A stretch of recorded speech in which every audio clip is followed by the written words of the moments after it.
YCP రాక్షస పాలన అంతం చేసేదానికి మన వైసీపీ పాలన అంతం చేసేదానికి మన జనసేన పార్టీ అధినేత పవన్ కళ్యాణ్ గారు కొన్ని త్యాగాలు చేసి మరి ఈరోజు ఎన్డీఏ కూటమిగా ఏర్పడి రాష్ట్ర ఎన్నికలకి అలాగే కేంద్ర ఎన్నికలకి వెళ్ళడం జరుగుతున్నది. ముఖ్యంగా జగన్మోహన్ రెడ్డిని ఎదుర్కొనేదానికి వ్యతిరేక ఓటు చీలకూడదనే ఒక ఉద్దేశంతో టీడీపీతోనూ బీజేపీతోనూ పొత్తు పెట్టుకుని ఈ రోజు మనం ఎన్నికల ముందొచ్చాం. అలాగే బెదిరించడమో లేకపోతే భయపెట్టడమే రాజకీయం అనుకునే కొంతమంది వైసీపీ నాయకులకి ఒక విషయం చెప్పదలుచుకున్నాము. ముఖ్యంగా అయితే మన గూడూరు నియోజకవర్గంలో కోట, వాకాడు, చిట్టమూరు గ్రామాల్లో అయితే కొంతమంది వైసీపీ నాయకులు భయపెట్టడమే రాజకీయం అనుకుంటున్నారు. వాళ్ళకి ఒకటే విషయం, ప్రజలు వాళ్ళకి ఖచ్చితంగా రాజకీయ సమాధానం కడతారు. భయపెట్టడం లేదంటే బెదిరించడం రాజకీయం అనుకుంటే అది గుర్తుపెట్టుకోవాలి.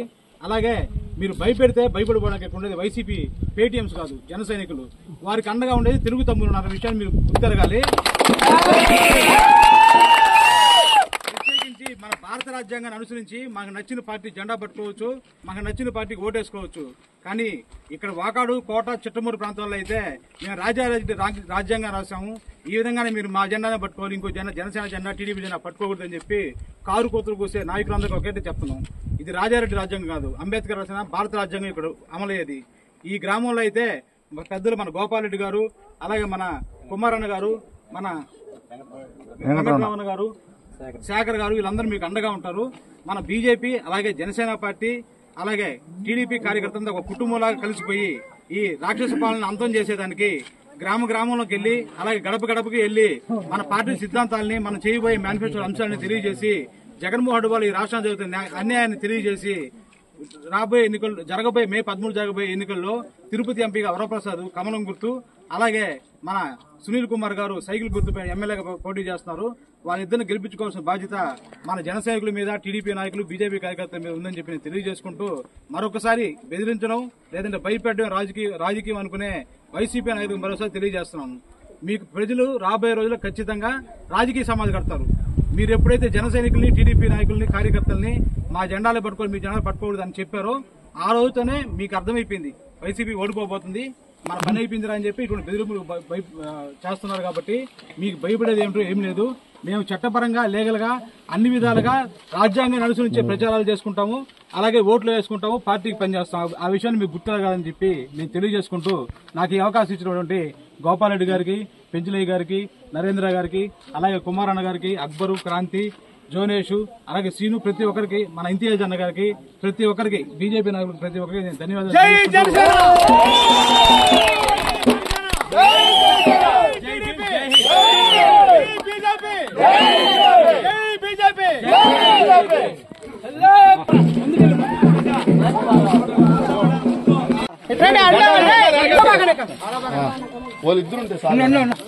ఈరోజు కూటమి తరఫున బీజేపీ కార్యకర్తలైతేనే, జనసేన కార్యకర్తలైతేనే, నాయకులైతేనే, మన తెలుగుదేశం కుటుంబ సభ్యులైతేనే పాసిన సునీల్ కుమార్ గెలుపు కోసం, వరప్రసాద్ గెలుపు కోసం ఈ మలకలపూడి గ్రామానికి ఇచ్చేయడం చాలా సంతోషం. ఇప్పుడు ఏంటంటే ఒక రాక్షసుడిని సాగనంపాలంటే తలా ఒక చేసి కూటమి ఏర్పడింది. ఆ రాక్షసుడు అయినా కూడా మీరందరూ కూడా నన్ను ఏం చేయలేరు అంటున్నారు.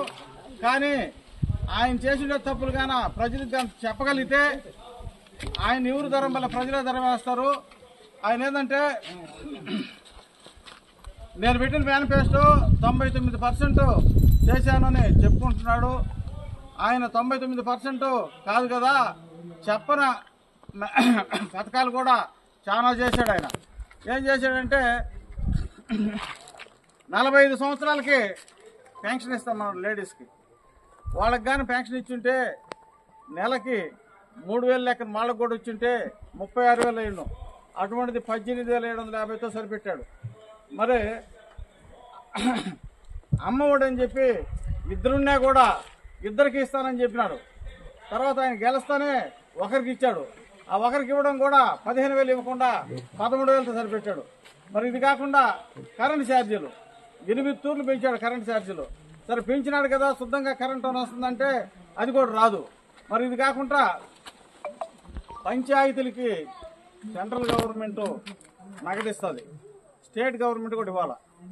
స్టేట్ గవర్నమెంట్ ఇవ్వకపోయినా సెంట్రల్ గవర్నమెంట్ ఇచ్చిన డబ్బులను కూడా ప్రెసిడెంట్ సంతకాలు లేకుండా తీర్మానాలు లేకుండా మొత్తం 3 సంవత్సరాల డబ్బులంతా ఆయన దొంగతనం చేసేసాడు. ఈ పాపం వైపీ రాజేంద్ర ప్రసాద్ గారు ఎన్ని ధర్నాలు చేసినా ఏం చల్లం లేదు. లాస్ట్కి సెంట్రల్ గవర్నమెంట్ ఒక నిర్ణయం తీసుకొని సపరేట్ అకౌంట్లు ఓపెన్ చేసి వాళ్ళు వేసే డబ్బులు ఆ అకౌంట్లో పడి జగన్కి సంబంధం లేకుండా అవి కాపాడింది. ఇదే కాకుండా ఉద్యోగస్తుల కడుపు కొడతా ఉన్నాడు. వాళ్ళకి జీపీఎస్ డబ్బులు దాపెట్టుకుంటే ఆ డబ్బులు తీసేసాడు. కాంట్రాక్ట్లు మేము 6 సంవత్సరాల నుంచి అల్లాడుతూ ఉన్నాం. పనులు చేయించుకున్నారు కానీ బిల్లులు మర్చిపోయినాడు. మరి ఇన్ని చేసిన ఆయన ఇసుక మేనిఫెస్టోలు లేదు. ఇసుక నుంచి మేనిఫెస్టో లేకపోయినా కూడా పాపం 99% అయినా ఇంకా ఎక్కువ చేశాడు. మొత్తం అమ్ముకున్నాడు.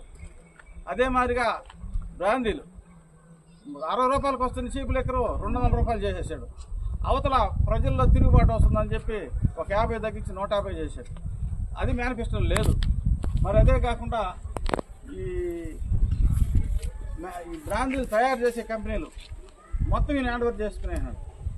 వాళ్ళు మీరు మాకు ఇస్తారా, లేకపోతే 8 రూపాయలకి బాటిల్ ఇస్తారా, లేకపోతే మూసేసుకుంటారా అంటే వాళ్ళు ఆయనకే చేశారు. వాళ్ళు పోయి ఇతర రాష్ట్రాల్లో పోయి వ్యాపారం చేసుకుంటున్నారు. ఇంత ఆశగాళ్ళ వాడు ప్రపంచంలో ఇంకొకటి లేడు. ఆయన గాన ఈసారి గాన మళ్ళీ మనం ఏమారు గాన ఆయన గాన గెలిపించుకున్నారంటే మనందరం వలసపోవాల్సిన పరిస్థితి వస్తుందని అందరికి తెలియజేసుకుంటూ సెలవు తీసుకుంటాం.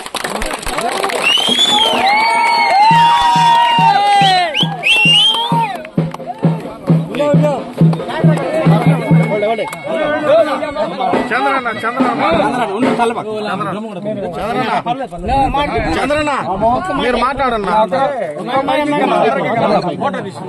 ఫోటో తీసుకున్నా చంద్రన్న మీరు మాట్లాడన్నా. సరే ఓకే అదే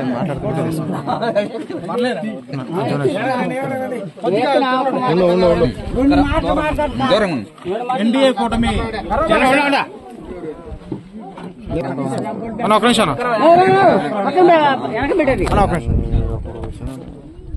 ఫస్ట్ ఫోటో